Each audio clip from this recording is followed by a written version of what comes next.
ওই খুঁটিহীন নীলাকাশ ভুবন মাঝে তুমি কুদরতি ইশারায় রেখেছ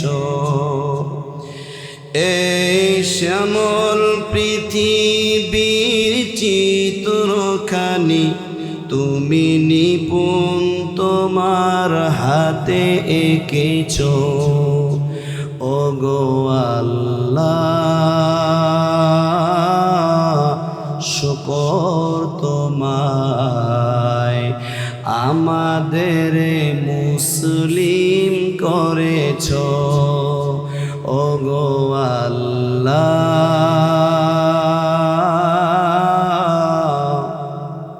শুকর তোমায় আমাদের মুসলিম করেছ ওগো মাওলা শুকর তোমায় আমাদের মুসলিম করেছ ومن كفر فإن الله غني حميد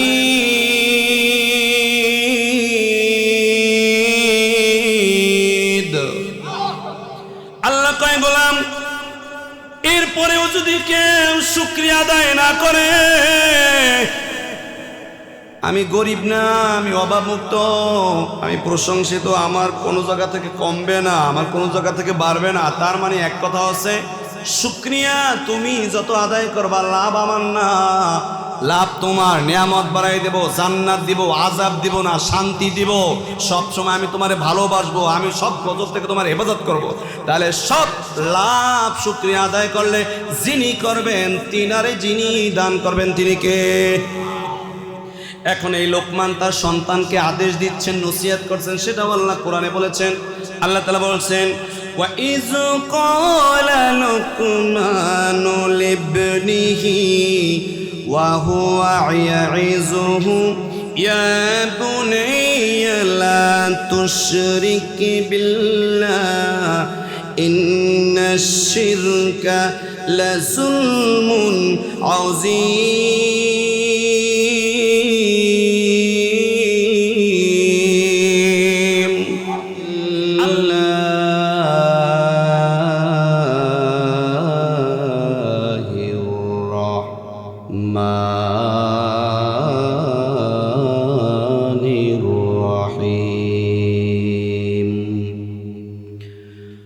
ولقد آتينا لقمان الحكمة أن اشكر لله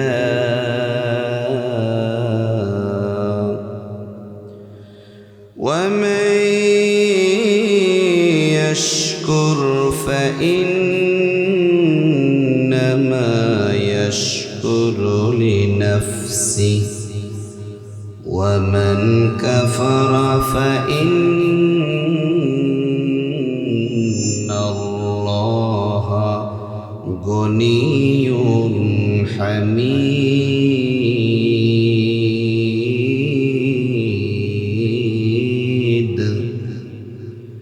صدق الله العظيم وصدق رسوله النبي الكريم ونحن على ذلك من الشاهدين والشاكرين والحمد لله رب العالمين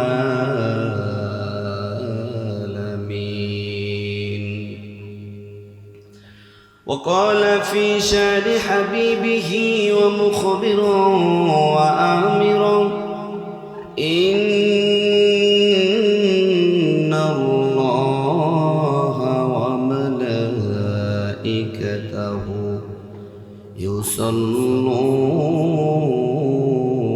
يصلون على النبي يا أيها الذين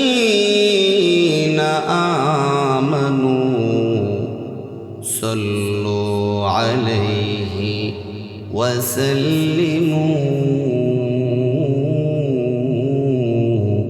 تسليما صلى الله وعلى محمد صلى الله صلى الله على محمد صلى الله عليه نبي نبي করে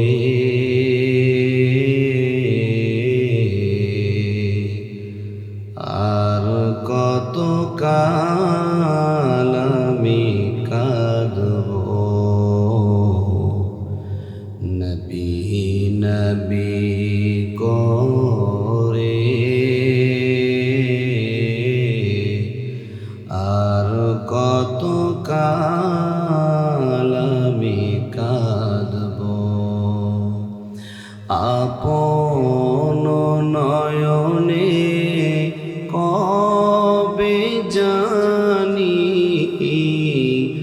আপন নয়নে কবে জানি নূর নবীকে আমি দেখব নবী নবী করে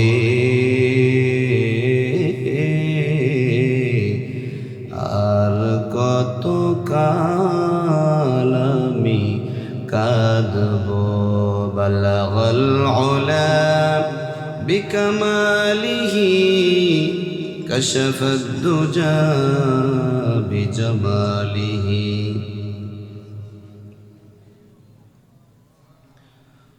صلوا عليه وآله لا إله إلا الله لا إله لا إله إلا الله محمد رسول الله صلى الله عليه وسلم اللهم صل وسلم وبارك عليه سبحانك لا علم لنا إلا ما علمتنا إنك أنت العليم الحكيم رب اشرح لي صدري ويسر لي أمري واحلل عقدة من لساني يفقهوا قولي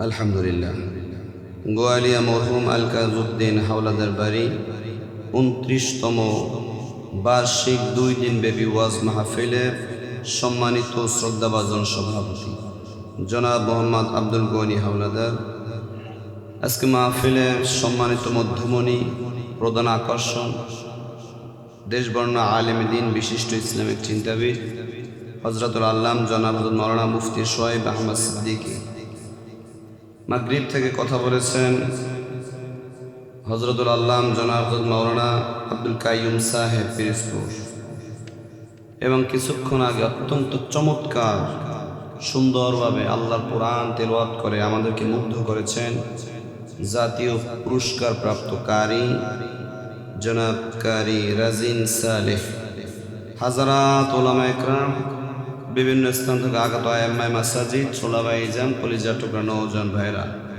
মাইকের আওয়াজ যতদূর যাচ্ছে বিশেষ করে পর্দা আলার মা ও বোনেরা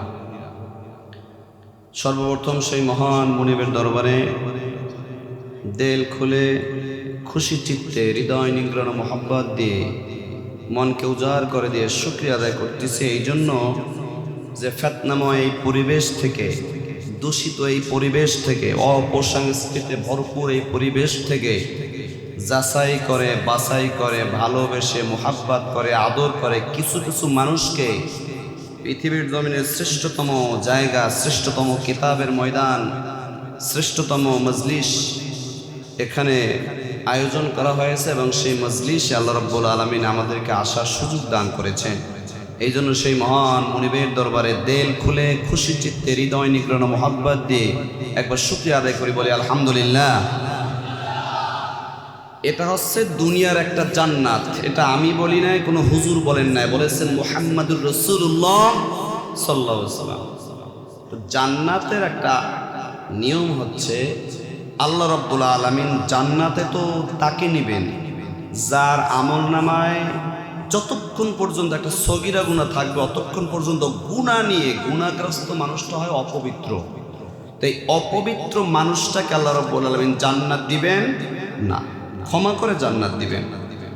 তো এটা দুনিয়ার একটা জান্নাত, এখানে কোনো গুনাহগার মানুষকে আল্লাহ বসতি দিবেন না। হ্যাঁ, আমরা সবাই নিষ্পাপ এমন না, আমরা সবাই গুনাহগার। তবে যখন মাহফিলের ময়দানে আসে, দ্বীনি ইলমের ময়দানে আসে, তখন আল্লাহ বলে ফেরেশতা কোন গুনাহের আমলনামাটা ওখান থেকে বের করে তুমি বাহিরে রাখো, এরপর নিষ্পাপ বানাইয়া এরপরে ময়দানের ভিতর তুমি পৌঁছাইয়া দাও।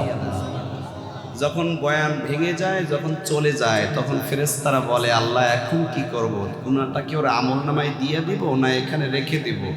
আল্লাহ তাআলা বলে ওই ময়দানে কোরআন সুন্নাহ থেকে যে আলোচনা হয়েছে ওটা যদি ও আমলের নিয়ত করে এখান থেকে ময়দান ত্যাগ করা নিয়ত করে এবং তওবা করে জিন্দেগীর গুনাহ মাফের পর যদি বাড়ি চলে যাওয়ার নিয়ত করে, তাহলে আমি আল্লাহ ঘোষণা দিলাম ওটা ছুঁড়ে ফেলে দাও, গোলামটাকে জান্নাতি বানাইয়া বাসা পর্যন্ত পৌঁছে দেওয়ার জিম্মাদারি ফেরেশতারা তোমরা নিয়ে যাও। সুবহানাল্লাহ। তো আমরা যদি সেই দুইটা নিয়ত নিয়ে যা বলা হবে আমি কষ্ট হলেও আমল করব, আমার বিরুদ্ধে গেলেও আমল করব, যেহেতু কোরআন আর সুন্নাহ দিয়ে কথা হবে, আর যাওয়ার সময় তওবা করে যাব, তাহলে জিন্দেগীর গুনাহ যিনি মাফ করে দিবেন সেই মালিক হচ্ছে আমাদেরকে আল্লাহ। হযরত দরুদ সালাম আমাদের প্যারা নবী সরওয়ারে কায়নাত মুহাম্মদুর রাসূলুল্লাহ সাল্লাল্লাহু আলাইহি ওয়াসাল্লামের উপর। মোহতারাম হাজিরিন, সময় একেবারেই অল্প, আমি অল্প কথা বলবো। আজকে প্রধান অতিথি দূর থেকে আসছে, শুধু ঢাকা থেকে, তার কথা আমরাও শুনবো সবাই। আমি আপনাদের স্থানীয় সন্তান কারো ভাই, এই জন্য আমি অল্প কিছু কথা বলবো। তো যেটুকু বলবো সবচেয়ে সুন্দর হয় যে কথাটুকু যদি কোরআন আর সুন্নাহ দিয়ে বলি, এটা সবচেয়ে সুন্দর হয় না? আচ্ছা, কেন হয়? কারণ কোরআন দিয়ে কথা বললে শুনলে দুনিয়ায় উপকার, পরকালের উপকার। আল্লাহ তাআলা বলছেন ফামান তাবিয়া হুদায়া ফালা খাউফুন আলাইহিম ওয়ালা হুম ইয়াহজানুন।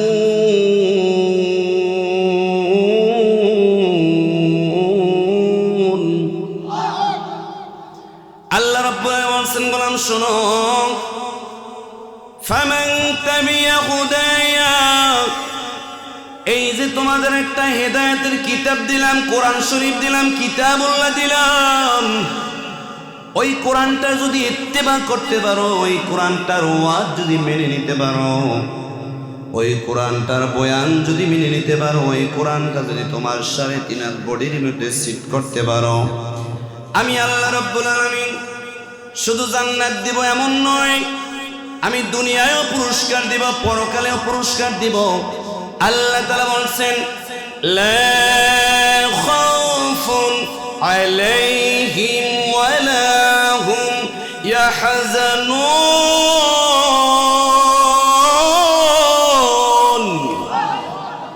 আল্লাহ রাব্বুল আলামিন বলেছেন গোলাম, ভয়, পেরেশান, দুশ্চিন্তা তোমার যেখানে যাও ভালো লাগে না, পেরেশানিতে তুমি অস্থির, কোথায় যাব শান্তি কোনো জায়গায় পাই না, মনের ভিতরে তোমার ভয়, মনের ভিতরে তোমার পেরেশান, শান্তি কোথাও পাই না।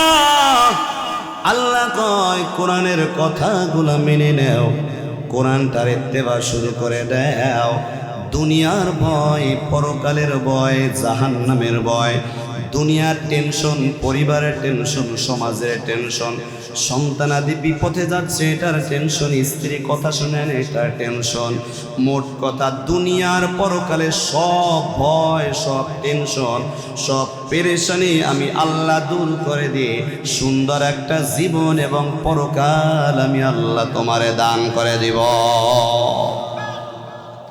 তাহলে আল্লাহ রাব্বুল আলামিন এটা বুঝাচ্ছেন, গোলাম শোনো, একটা কিতাবের অনুসরণ করলেই দুনিয়ার পরকাল যিনি শান্তিময় করে দিবেন, বলেন তো তিনি কে? এই জন্যই আমরা কোরআন থেকে কথা বলবো ইনশাআল্লাহ। আমি আজকে যেটুকু সময় আছে এর মধ্যে একটা সূরার একটু আয়াত তেলাওয়াত করেছি। সূরাটার নাম হচ্ছে সূরা লোকমান। সূরাটার নাম কি বলেন? সূরা লোকমান। এটা কোরআন শরীফের 31 নম্বর সূরা। আমি 12 নং আয়াতটা তেলাওয়াত করলাম, সময়ের মধ্যে যেটুকু সামনে যেতে পারি।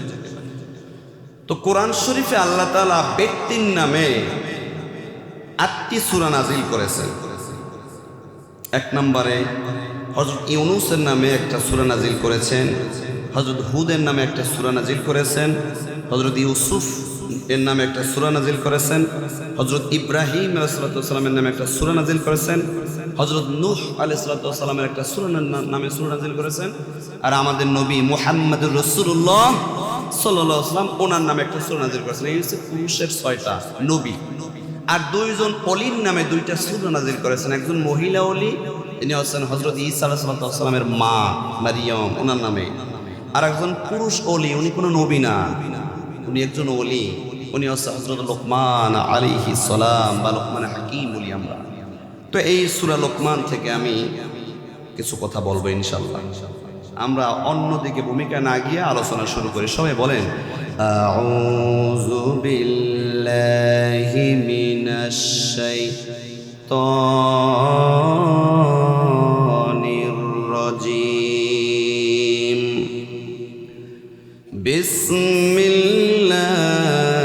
বিসমিল্লাহির রাহমানির রাহিম। ওয়ালাকাদ আতাইনা লুকমানাল হিকমাহ আনিশকুর লিল্লাহ।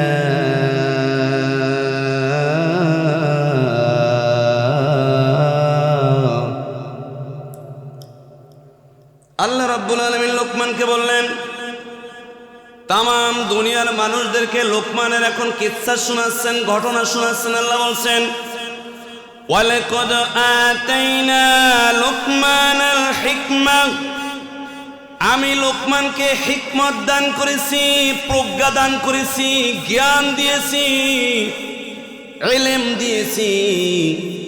এই লোকমান হাকিম কিন্তু কোনো ধনী লোক ছিলেন না, কোনো সুন্দর লোক ছিলেন না, কোনো শিক্ষিত লোক ছিলেন না। এই লোকমান ছিল খাট্ট একটা মানুষ। লোকমান ছিল কালো কুৎসিত মানুষ। লোকমানের ঠোঁটটা ছিল মোটা, চেহারা ভালো ছিল না, কণ্ঠ ভালো ছিল না। মানুষের গোলামগিরি করত, বকরি চালাতো। কিন্তু এমন একটা মানুষের নামে কোরআনের ভিতরে সূরা নাজিল যিনি করে, ওই মানুষটার যিনি প্রশংসা করেছেন, বলেন তিনি কে? এই মানুষটারে ওখান থেকে টান দিয়ে বের করে আল্লাহ বিচারপতি বানিয়ে দিয়েছেন।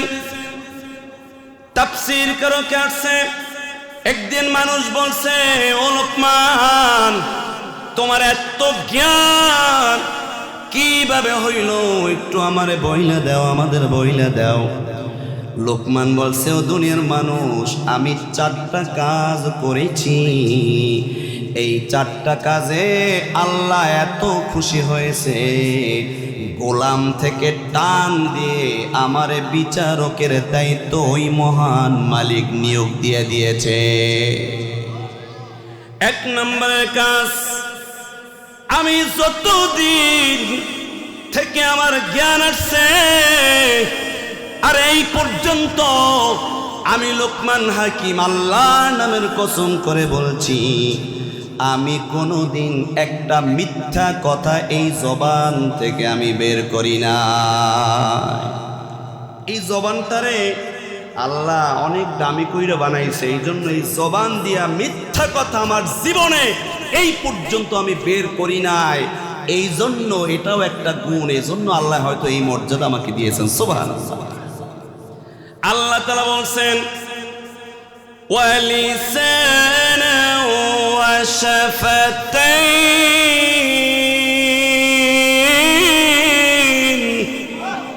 এগুলাম আমি তোমার দুইটা ঠোঁট আর একটা জিহ্বা দিয়েছি। এই জিহ্বা নাড়াইয়া নাড়াইয়া তুমি কথা বলো রে গোলাম। এই জিহ্বাটা পাতলা জিহ্বা, 153টা অথবা 157টা স্তর এই পাতলা জিহ্বাটার ভিতরে আল্লাহ দিয়েছে।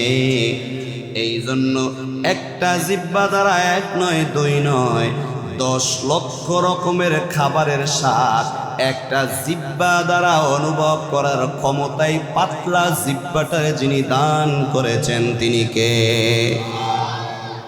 এত সুন্দরভাবে আল্লাহ আমার জিহ্বা দিছে। এই জিহ্বাটা নারে আমি মিথ্যা কথা কেমনে কই? আমি দুনিয়ার কোনো মানুষের ভয়ে বা মালিকের ভয়ে মিথ্যা বলি না এমন নয়।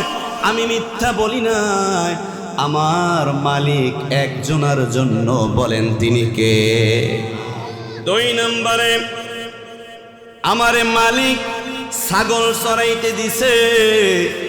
আমি যদি মালিকের ওখান থেকে 1 পেয়ালা দুগ্ধ খাইতাম, দহন করে কেউ দেখতো না, আমার আল্লাহ ছাড়া কেউ দেখতো না। আমি যদি বিক্রি করে দিতাম কেউ দেখতো না।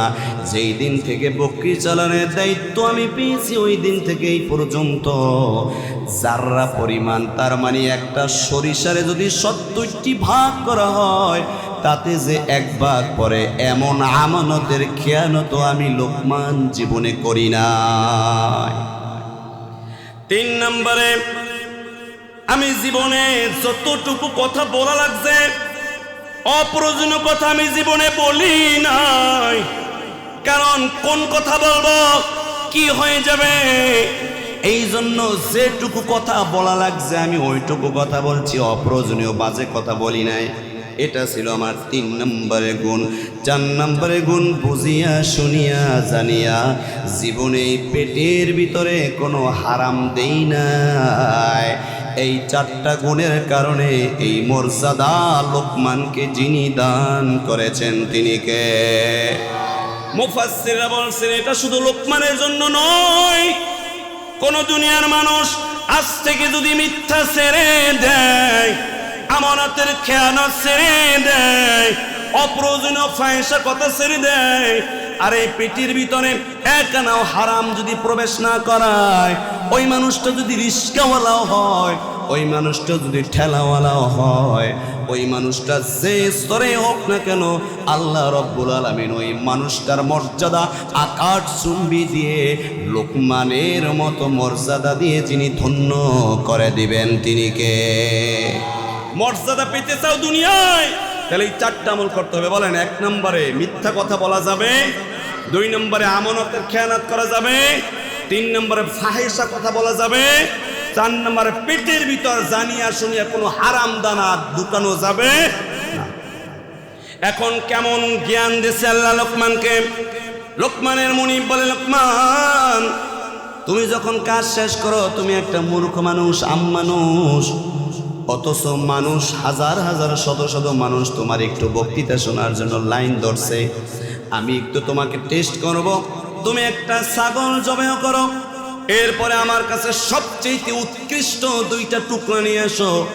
লোকমান হাকিম একটা ছাগল জবাই করলেন, এরপরে এই ছাগলের জিহ্বাটা কেটে আনলেন, এরপরে কলিজাটা কেটে আনলেন।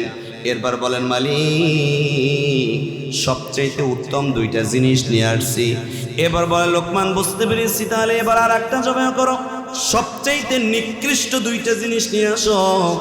এবার লোকমান হাকিম আবার জবাই করলেন, এরপরে নিকৃষ্ট 2টা জিনিস আনলেন, সেটাও আনলেন জিহ্বা, আর একটা হয়েছে কলিজা, অন্তর। বলে, লোকমান বুঝলাম না, ভালো জিনিস ওই 2টা বললাম, খারাপ জিনিস ওই 2টা বললাম, তখন লোকমান বললেন, মালিক, এই জিহ্বাটা এমন জিহ্বা, এই জিহ্বাটা যদি কেউ হেফাজত করতে পারে উনি ভালো। আর এই অন্তরটা, কলবটা আনলাম এই জন্য, যেই কলবের ভিতর কোনো হিংসা নাই, বিদ্বেষ নাই, মানুষের প্রতি আক্ষেপ নাই, মানুষের প্রতি রাগ নাই। এই কলিজাটা এমন একটা কলিজা, ক্ষমা করতে জানে, এই কলিজাটা রাগ নিয়ন্ত্রণ করতে জানে, এই কলিজাটা মানুষকে আপন করতে জানে।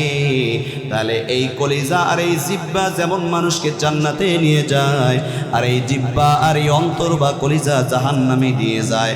এই জন্য ভালো হচ্ছে এই দুইটা টুকরা, আবার খারাপও হচ্ছে এই দুইটা টুকরা। লোকমান হাকিমের মনিব কয়, ও লোকমান, আমি এতদিন তোমারে চিনি নাই, আজকে তোমারে চিনছি, আর তোমার দ্বারা ছাগল আমি চড়াবো না। তোমারে মুক্তি দিয়ে দিলাম, তোমারে স্বাধীন করে তোমার জীবনকে আমি মুক্ত দিয়ে দিলাম। মান শোনো, তোমারে যে আমি হিকমত দিয়েছি, তোমার এখন কিছু নসিহত করবো, এবং তাম দুনিয়া মানুষ এই নসিহত। আল্লাহ তাআলা বলছেন এখন কি, আনিশকুর লিল্লাহ,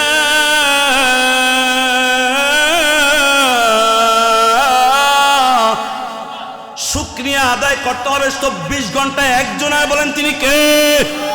এখন যদি বলি আল্লাহ, শুকরিয়া আদায় করলে কি হবে? আল্লাহ জবাব দিচ্ছেন, وَمَن يَشْكُرْ فَإِنَّمَا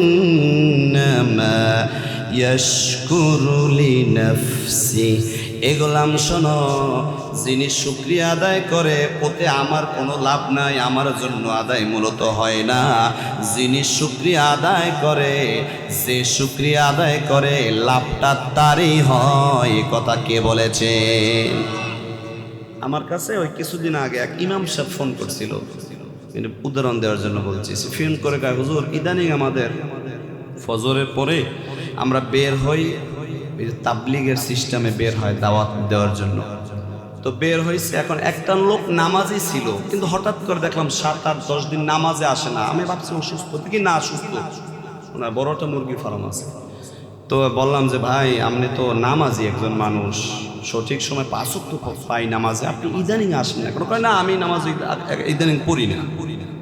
কেন পড়েন না? কয়, আমি আল্লাহর নামাজ পড়ি, আল্লাহ রোজা রাখি, আল্লাহরে মাইনে চলি, কিন্তু আমার এই 7 দিন আগে 100 মুরগি আল্লাহ মেরে লাগছে, মানে 100 মুরগি মারা গেছে। ওনার তার স্বাভাবিকভাবে আল্লাহ মেরে লাগছে, কথাটা এমনভাবে বলছে কি। তাই আল্লাহর নামাজ, আল্লাহ রোজা সব করি, হেই আল্লাহ আমার মুরগি মারছে, আল্লাহ নামাজ পড়তাম কয়। তার মানে উনি বুঝাইতে চাইছে যে আল্লাহর নামাজ পড়লে আল্লাহর অনেক উপকার করছি আমি, তো সুতরাং আল্লাহ তোমার এত উপকার করলাম, এবার তুমি আমার ক্ষতি করলা কা, সুতরাং তোমার সাথে আমি নাই, এটা বুঝাইছি না উনি। অথচ আল্লাহ কইছে শুকরিয়া আদায় করলে ওতে আল্লাহর কোনো লাভও নাই, লসও নাই। শুকরিয়া যদি আমি আদায় করি, লাভটা কার? আল্লাহর না আমার? আল্লাহ রাব্বুল আলামিন বলছেন, শোনো গোলাম, তুমি যদি তাম জীবনে একটি বারও আমার স্মরণ না করো, আল্লাহর যেটুকু মর্যাদা আছে, আল্লাহর যেটুকু সম্মান আছে, আল্লাহর যেটুকু ইজ্জত আছে, 1 চুল বাড়বেও না, 1 চুল। আর তাম পৃথিবীর মানুষগুলো যদি এখন নামাজি হইয়া যায়, সারাদিন শুধু আল্লাহ আল্লাহ আল্লাহ করে, খুব আল্লাহর প্রশংসা করে, শুকরিয়া আদায় করে, আল্লাহর আগে যে মর্যাদা ছিল সবাই মিলা আল্লাহর 1 চুল উপরে উঠাইতে পারবে। বরং আল্লাহ রাব্বুল আলামিন বলছেন, শোনো, শুকরিয়া যদি আদায় করো তাহলে কি হবে? লা ইন শাকারতুম লা আযীদান্নাকুম ওয়া লা ইন কাফারতুম ইন্না আযাবি লাশাদীদ।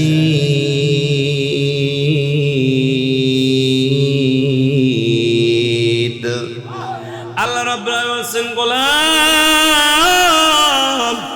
তোমার যে হালতে রাখছি, তোমার 5 তলা বিল্ডিং আছে, তোমার একটা মোটামুটি টিনের এবং কাগজ দিয়ে একটা ঘর আছে, ওনারে রাখছে ওই স্তরে, তোমার রাখছে এই স্তরের। মানে এই নয় যে তুমি শুকরিয়া আদায় করবা না, ওরে ভালো রাখছে এই জন্য ওর শুকরিয়া আদায়ও করবে, ও করুক, তোমার দরকার নাই, বেটপাটটা এমন নয়। বরঞ্চ আমি আল্লাহ রাব্বুল আলামিন নিয়ম করে দিলাম, যে যে হালতে আছে ওই হালতে যদি মাওলার জন্য একাগ্র চিত্তে খুশি মনে শুকরিয়া আদায় করে, তাহলে আমি আল্লাহ ওর যে অবস্থানে আছে ওর অবস্থান থেকে আমি বাড়াইয়া ওরেও আমি আল্লাহ উচ্চ মর্যাদা দান করে দেই। কে বলছেন? আবার যদি শুকরিয়া না আদায় করো তাহলে যেটুকু আছে ওটুকু কেড়ে নেই। এখন এই আয়াতের ব্যাখ্যায় মুফাসসিররা একটা ছোট্ট কওল বলেছে মুসা নবীর সাথে সম্পর্কিত। মুসা নবী যাচ্ছেন আল্লাহর সাথে কথা বলার জন্য, দুইটা ঘটনা করেছে। এক নম্বর ঘটনা হচ্ছে, একটা লোক বলতেছে কালিমুল্লাহ, একটু দেখেন তো আমার একটা ঘর নাই, শুধু একটু খুঁটি দেয়া, বৃষ্টির সময় পানি পড়ে সহ্য করতে পারি না। দ্বিতীয়ত আমি একটু ভালো পোশাক পরবো সেটাও পারি না। একটু আল্লাহর কাছে বললেন যে কি করলে আমার আল্লাহ তাআলা আমারে মোটামুটি একটু ভালো অবস্থানে রাখবেন। এরপর কিছু দূর যাওয়ার পরে দেখতেছে এমন একটা মানুষ, মুফাসসিররা বলেছেন এমন একটা মানুষ যদি স্বাভাবিক গতিতে বাতাস আসে তাহলে ওনার কোনো গাছ এভাবে ধরতে হবে, নয়তো উনি উড়ে যাবে। এমন পাতলা মানুষ, আদম থেকে এই পর্যন্ত, এই থেকে কিয়ামত পর্যন্ত দ্বিতীয়টা আল্লাহ বানাইবেন না। তাহলে বোঝেন কেমন পাতলা পাতলা, বাতাসে যদি ওরে, বাতাসে নিজেরা ধরে রাখতে পারেন এমন পাতলা। তো আল্লাহর কাছে গেছেন, আল্লাহ দুইজনকে পরামর্শ দিয়েছেন। ওই যে গরিব মানুষ তার ব্যাপারে বলছেন, মুসা ও গরিব, বলো বেশি বেশি শুকরিয়া আদায় করতে, তাহলে ওর জন্য কল্যাণ হবে। আর দ্বিতীয় ব্যক্তির একটা দুঃসংবাদ আসে, দ্বিতীয় ব্যক্তিরা হচ্ছে আমার 7টা জাহান্নামের ভিতরে একটা জাহান্নামের এক প্রান্ত একটু ছিদ্র আছে, চিকুন একটা ছিদ্র, এই ছিদ্রটারে আমার আটকাইতে হবে। এই জন্য স্পেশাল ওরে চিকুন বানাইয়া ওই জাহান্নামের ছিদ্রর ভিতরে আমি ওখানে আটকাইয়া দেব। এই কথাটা কি আনন্দের কথা না? ওটা দোষটা কি? ওটারে আল্লাহ ওভাবে করবে কেন? এটা তো যুক্তির কথা। আল্লাহ রাব্বুল আলামিনের পয়গাম্বর প্রথম ব্যক্তির সাথে আসার সময় দেখা হলো, বলে আল্লাহ রাব্বুল আলামিন বলেছেন শুকরিয়া আদায় করলে তোমাকে আল্লাহ রাব্বুল আলামিন নিয়ামত বাড়াই দেবেন। উনি ওনার মনের কষ্টে এবং রাগে বলছে 4টে খুঁটি আর কিছু নাই, জামাও ঠিক মতন পড়তে পারিনি, এরপরও নাকি আবার শুকরিয়া আদায় করতে হবে। বলার সাথে সাথে একটা ঝড় এসে কোথায় যেন ঘরের নাম নিশানা সব উড়ে নিল এবং পুরা পোশাকটা খুলে নিয়ে লোকটাকে উলঙ্গ করিয়া মরুভূমির সামনে দাঁড় করাইয়া দিল।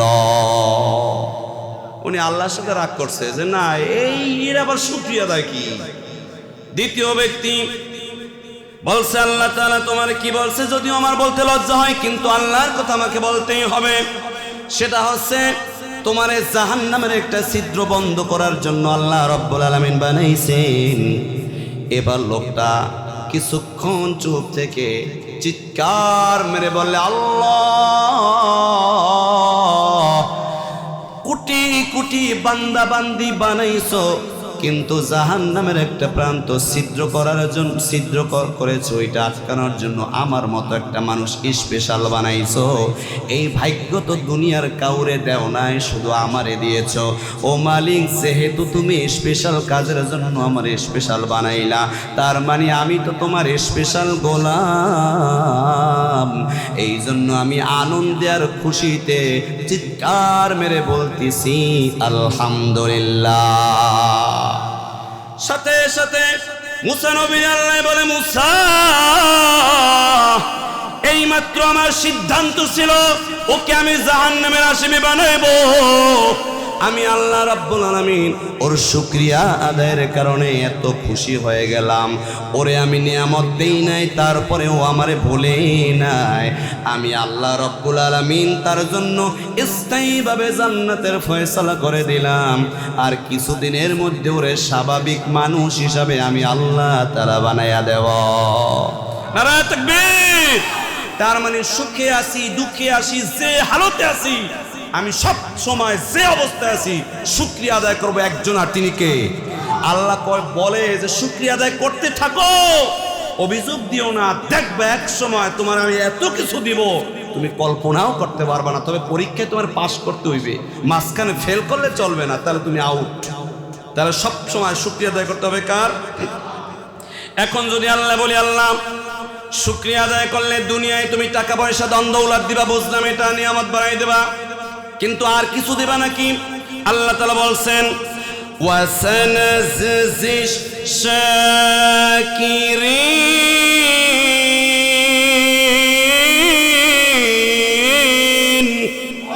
এগুলা মনে করছো কি যে শুকরিয়া আদায় করলে তুমি যে তওবা বনটনে আছো ওখান থেকে আমি তোমারে ব্যবসা বাড়াই দিব, শুধু এইটাইতে মনে করছো নাকি? তোমারে আমি যেখানে আছো ওখান থেকে একটু উপরে উঠাইবে এইটা মনে করছে নাকি?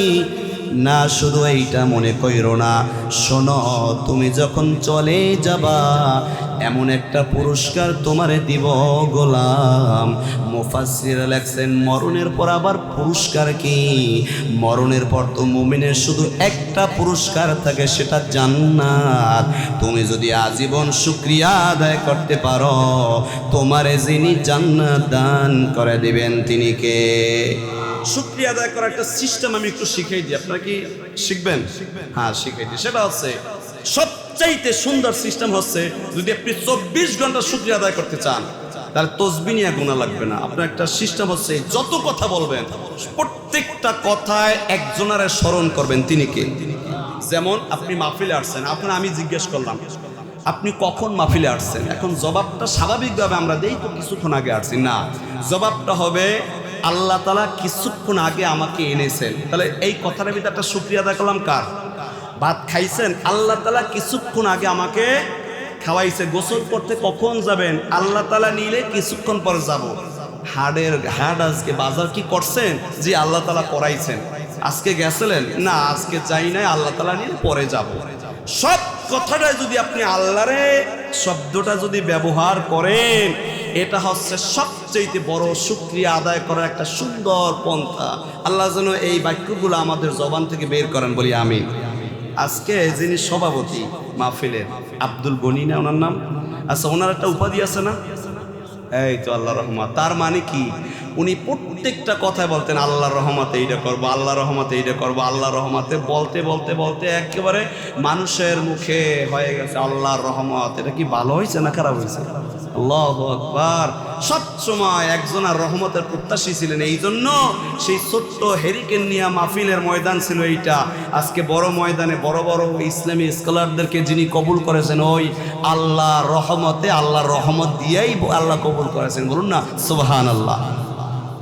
আল্লাহ রাব্বুল আলামিন বলছেন, শোনো গোলাম, শুধু কি জান্নাত দিব নাকি তা তো না, তুমি যতদিন এই পৃথিবীর জমিনে বেঁচে থাকবে রে গোলাম, তোমার প্রতি যদি আমি একটু রাগ হইয়া যাই তোমার কিন্তু বিপদ হইবে না গোলাম। তোমার আমার রাগ যেন তোমার ভিতরে না যায়, এই জন্য তুমি যদি সব সময় শুকরিয়া আদায় করো তাহলে আমি যেটা দেব ওয়া ইন তাশকুরু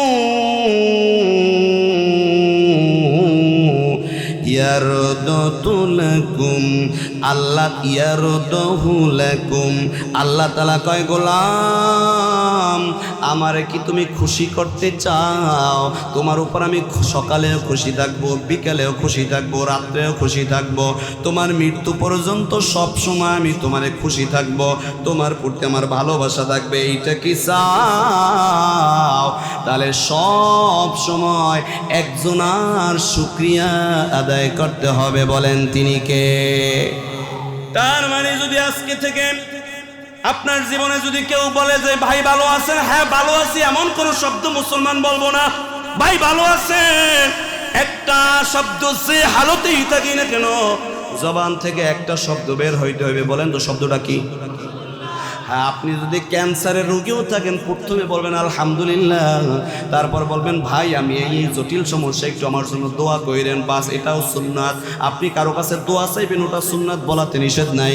কিন্তু যে হালতে আছি মৃত্যুর সময় যদি কেউ জিজ্ঞাসা করে কেমন আছেন, একটা সন্তান মারা গেছে তখনও যদি জিজ্ঞাসা করে কেমন আছেন, নিজের আপন বাবা 2 মিনিট আগে মারা গেছে তখনও যদি কেউ জিজ্ঞাসা করে কেমন আছেন, একটা মুসলমানের কথা হচ্ছে আলহামদুলিল্লাহ। তাহলে আপনার জন্ম থেকে মৃত্যু পর্যন্ত, আজরাইল আসার আগ পর্যন্ত 24 ঘন্টা আমার উপর যিনি রাজি থাকবেন তিনি কে? আল্লাহ রাব্বুল আলামিন আরো বলছেন, শুধু তাই নয়, এই গোলাম শোনো, দুনিয়ায় অনেকে শাস্তির সম্মুখীন হয়, অনেকে আল্লাহর গজবের সম্মুখীন হয়, আবার অনেকে মরণের পর আল্লাহর শাস্তি শুরু হয়ে যায়। ও গোলাম তোমাদের একটা পরামর্শ দিয়ে আল্লাহ তাআলা বলছেন, আল্লাহ নিজে পরামর্শ দিয়েছেন, মা ইয়াফআলুল্লাহু বিআযাবিকুম ইন শাকারতুম ওয়া আমানতুম ওয়া কানাল্লাহু শাকিরান আলীমা।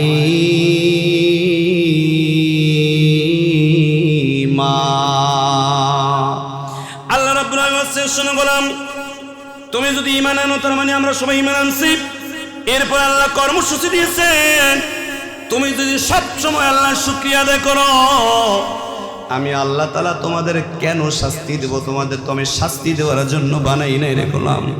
এ গোলাম, তুমি যখন পেটের ভিতর ছিলা, আমি তোমার জবান দিয়া খাওয়াই নাই।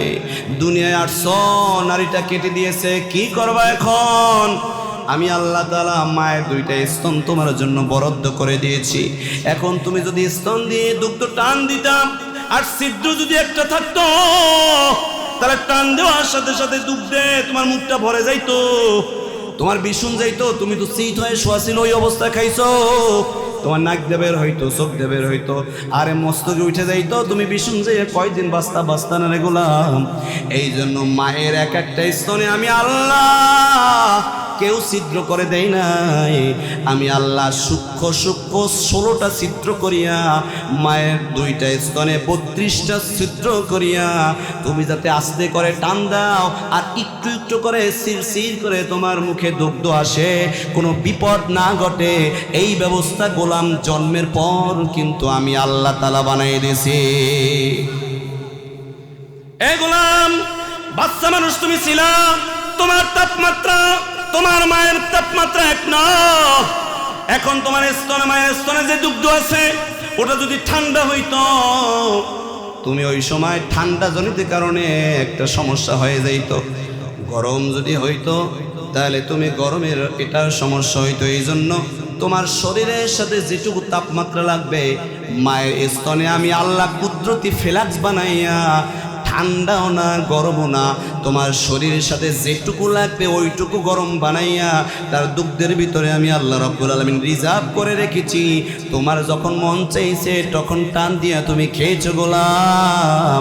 এমন আদর কইরা বানাইছি, তুমি তখন বোঝো না। যদি দাঁত দিতাম হয়তোবা তুমি কামড় দিতাম, মায়ে কষ্ট পাইতো, আমি তো তাও করি নাই। যখন বোঝা শুরু করছো তখন আমি দাঁত দিয়েছি। এগুলো আমি এত সুন্দর কইরা আমি বড় করছি, তোমার আমি চাই না তোমার আযাব দিব, এটা আমি চাই না। আমি তোমার জাহান্নামে ফেলাইতে চাই না। তোমার প্রতি আমার অনেক দরদ, আমার মায়া। এবার আল্লাহ কয়, শোনো গোলাম, ইন শাকারতুম ওয়া আমানতুম ওয়া কানাল্লাহু শাকিরান আলীমা। তুমি যদি ঈমান আনার পর সব সময় শুধু আমার শুকরিয়া আদায় করো, আমি তোমাকে ওই কবরের আযাব, দুনিয়ার আযাব, জাহান্নামের আযাব, ফুলসিরাতের আযাব কিচ্ছু দিব না। শুকরিয়ার কারণে আমি আল্লাহ রব্বুল আলামিন তোমার এই আযাব থেকে বাঁচাইয়া দেব। এবার মায়েরা শুনেন, ও মা গো, সংসারে মাঝে মাঝে একটু ক্রাইসিস হয়, অর্থনৈতিক ক্রাইসিস। তোমার স্বামী দীর্ঘদিন রোগাগ্রস্ত, কাজে যাইতে পারে না, এখন আগের মতো বাজারও করতে পারে না, আগের মতো খাবার দাবারও আনতে পারে না, তুমি যা চাও চাহিদা পূরণ করতে পারে না। এটা স্বামী বোঝে। স্বামী যখন স্ত্রীরে তার চাহিদা ভালো মন্দ দিতে পারে না, তখন স্বামীর মনটা এমনিই খারাপ থাকে, তোমার বলা লাগে না। তিনি চায় ঈদের সময় নিজে কিনবো না, নিজের জামা কাপড় দরকার নাই, যা আছে স্থায়ী করি না, ঈদটা চালাই নেব, কিন্তু আমার বিবিরে আমি দিব, আমার সন্তানদের দিব। এটা প্রতিটি বাবা চায়, প্রত্যেকটা স্বামী চায়। এখন মুসিবতে পড়ছে, তুমি বারবার বলো এইটা দিতে পারো না, এইটা দিতে পারো না, এই যে শুকরিয়া আদায় করো না রে মা গো। তোমার তো একটা বলার জায়গা আছে, তোমার স্বামীর কাছে বলো, সন্তানদের কাছে ধমক দিয়ে বলো, কি পাইলাম কিন্তু তাকেই দেখো তোমার স্বামী কার কাছে বলবে, তার কেউ বলাও তো জায়গা নাই। একটু দেখো তো মা গো, তোমার জন্য যা কিছু কাপড় চোপড় একটু দেখো তো তোমার স্বামীর কয়টা কাপড় চোপড় আছে, নাই তোমার চাইতে নিশ্চিত কম আছে। তারপর ওই মানুষটা খেটেই যায় সংসারের জন্য। আর তুমি যদি বারবার শুকরিয়া আদায় না করো, কি দিছো এইটা লাগে আনতে পারো না, তুমি যদি এইটা করো মা, না না না, শুকরিয়া আদায় করা হবে না, তোমার স্থান কিন্তু জাহান্নাম। আবার মা গো, তুমি যদি শত কষ্টের ভিতরে, শত অর্থনৈতিক সমস্যার ভিতরেও যদি বলো আল্লাহ আমার স্বামী যা দেয়, ও আল্লাহ যে হালতে রেখেছো, আমার জবান থেকে যদি একটা শব্দ বের হয়, কোন শব্দ বলেন? একটু বলেন না, জোরে বলেন। আল্লাহ তাআলা বলছেন শোনো, সব সময় যদি এই শুকরিয়াটা তোমার পরিবারেও ধইরা রাখো, আল্লাহ তাআলা বলছেন ওয়া ইন কুনতুন্না তুরিদনাল্লাহা ওয়া রাসূলাহু ওয়াদ-দারাল আখিরা ফাইন্নাল্লাহা আ'আদ্দা লিল মুহসিনাতি মিনকুন্না আজরান আযীমা।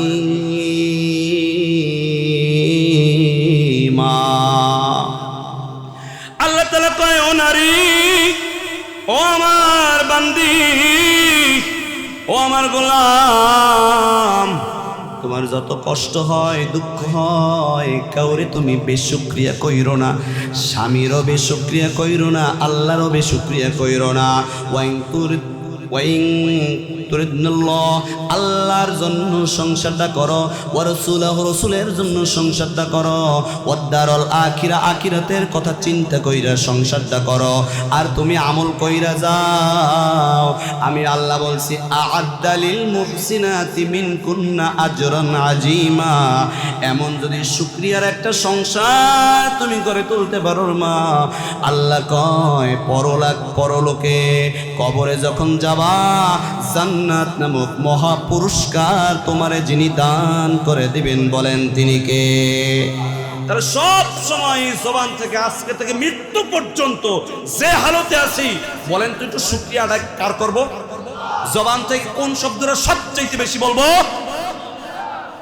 ওই খুঁটিহীন নীলাকাশ ভুবন মাঝে তুমি কুদরতি ইশারায় রেখেছ,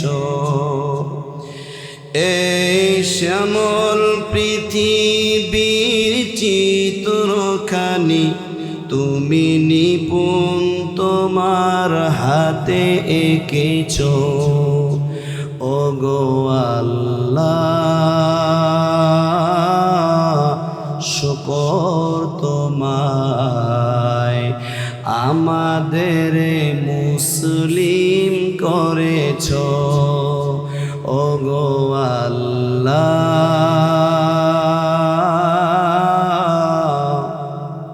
শুকর তোমায়, আমাদের মুসলিম করেছ। ওগো মাওলা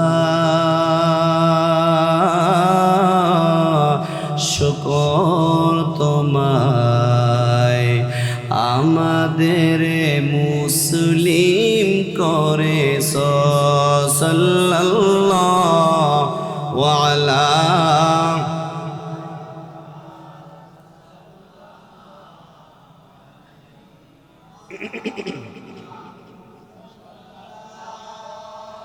وعلى محمد صلى الله।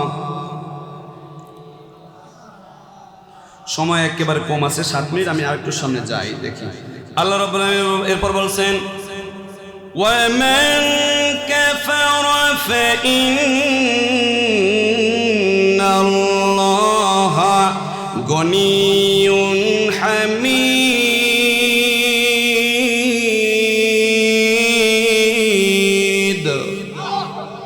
আল্লাহ কয় গোলাম, এরপরেও যদি কেউ শুকরিয়া আদায় না করে,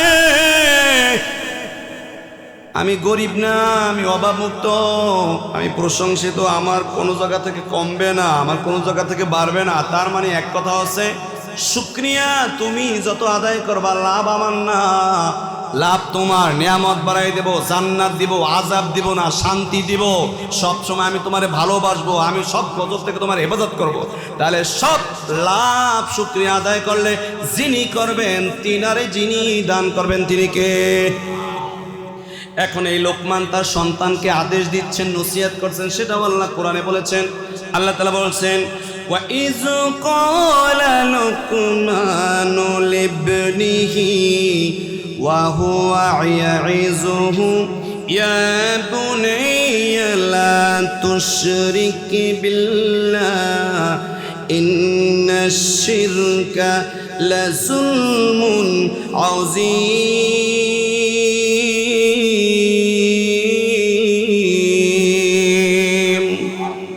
আল্লাহ কয় গোলাম একটু লোকমানের দিকে তাকাও। লোকমান উপদেশ দিচ্ছেন সন্তানদেরকে, এভাবে বলে না এ ছেলে শোন তোরে আমি বলতেছি, এভাবে বলে নাই, বলতেছে ইয়া বুনাইয়া, ও আমার কলিজার টুকরা সন্তান। মানে আল্লাহ বুঝাইছে প্রাথমিক অবস্থায় তুমি যখন নসিহত করবা, রাগ না, ধমক দিয়া না, তুমি বলবা বাবা আসো, কলিজার টুকরা আমার সন্তান আসো, বসো। এরপরে সুন্দর সুন্দর সুন্দর ভাষায় নসিহত করার পরামর্শ আমাদেরকে যিনি দিয়েছেন, বলেন তিনি কে?